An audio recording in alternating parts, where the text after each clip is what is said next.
अस्सलामु अलैकुम वरहमतुल्लाहि वबरकातुहू। आज का जो मेरा मौजू है वो है तजवीद यानी कुरान मजीद को संभाल कर सही पढ़ने का तरीका।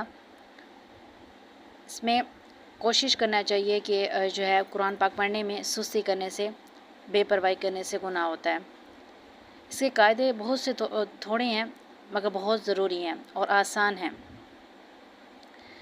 इन हरफों में खूब एहतमाम से फ़र्क करना चाहिए और अच्छी तरह अदा करना चाहिए। जैसे कि है कि हरूफ तहज्जी की तादाद जो है वो 29 है, उसको हरूफ मुफरदात भी कहते हैं।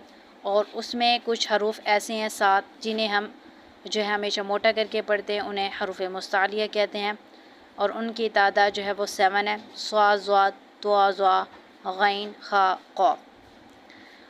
और दूसरी बात है कि ये भी याद रखना चाहिए कि नून मुशद्दिद और मीम मुशद्दिद हों तो उन पे हम हमेशा गुन्ना करते हैं, यानी नाक में आवाज़ जो है वो नाक से आवाज़ निकलती है। जिस तरह अगर रॉ पर ज़बर हो, किसी हर्फ पर ज़बर हो तो हम उसको मोटा करके पढ़ते हैं, यानी कि ज़बर या पेश हो, और अगर उसके नीचे ज़ेर हो तो उसको हम बारीक पढ़ते हैं। और हरूफ मद्दा हैं जिसमें अलिफ, वा और या आ जाते हैं, तो अगर हरूफ मद्दा जहाँ पे आ जाएँ तो उनको हम एक अलिफ यानी 2 हरकत के बराबर खींचते हैं।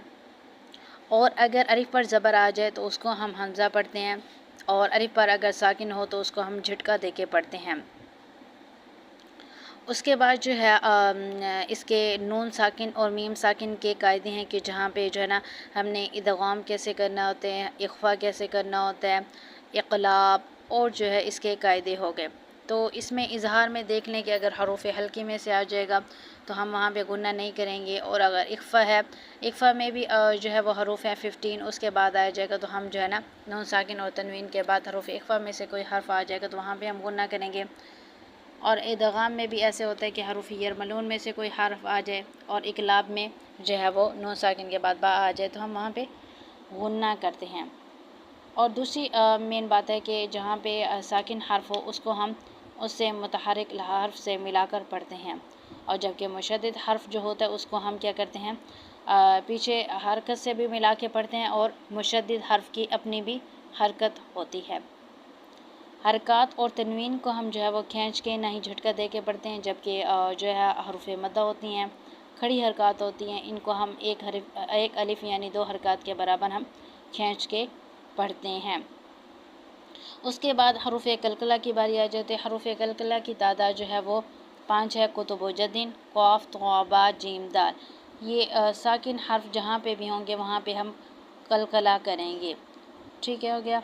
उसके बाद अगर जो है हरूफ हल्की हैं, हलक से अदा होने वाले हैं, और जो लिसानी मखरज हैं उसमें भी काफ़ी सारी टाइप आ जाती हैं, उसके किस्में हैं, और शफ़ी मखारिज हैं जिसमें जब होंठ से अदा होते हैं, और हरूफ मद्दा हैं। और अगर हमज़ा साकना तो उसको हम झटका दे के पढ़ते हैं, जैसा कि सूरतुल फील की लास्ट आयत है फ़जअलहुम कअस्फ़िम मअकूल, तो वहाँ पे हम मअकूल पढ़ते हैं। जैसा कि सूरतुल अलक़ है उसकी पहली आयत है इक़रा, वहाँ पे भी हम झटका दे के पढ़ते हैं। उसके बाद वक़्फ़ की अलामत है कि लाम है, इसमें तजवीद में इख्तिलाफ़ है कि वहाँ पे भी जो हम जो है आयत को मिला के पढ़ सकते हैं और वक़्फ़ भी कर सकते हैं, लेकिन अगर क़ा आ जाए तो वहाँ पे जो है हम वक़्फ़ ही करेंगे। और जीम पर भी हम जो है वक़्फ़ जायज़ है, वहाँ पे भी हम वक़्फ़ करते हैं। और अगर मतलब कि अगर आयत के एंड पे हर्फ पर ज़बर हो तो हम उसको साकिन कर देते हैं, लेकिन अगर 2 ज़बर हो तो हम एक ज़बर यानी कि उसको एक अलिफ के बराबर हम पढ़ते हैं। तो अगर इसी तरह से तजवीज़ सीखी जाए तो बहुत ही ज़्यादा आसान है।